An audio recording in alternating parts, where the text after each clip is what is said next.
Good morning. Wala muna tayong positive for today.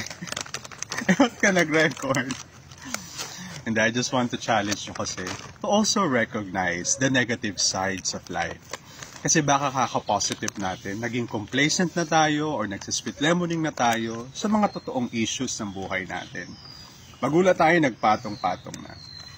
Minsan makita mo rin na meron kang kalungkutan, meron kang problema, na meron kang issues, na meron kang pagkakamali at maproseso din ito.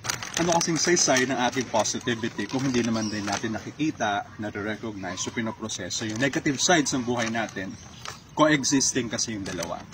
Paano natin masusukat kung gaano tayo kabuti kung hindi natin nakikita yung masama? Paano natin makikita yung ating tunay na pag-ibig kung wala yung kalungkutan, kasamaan, galit, inggit, at yung mga iba pang issues ng buhay natin? Tignan mo din itong mga negative sides na ito and don't just cut it away by looking motivational videos, inspirational videos, positive. Bigyan mo rin ng pagkakataon yung sarili mong subukan na magawa ito sa iyong sariling paraan. Hi! Love, love.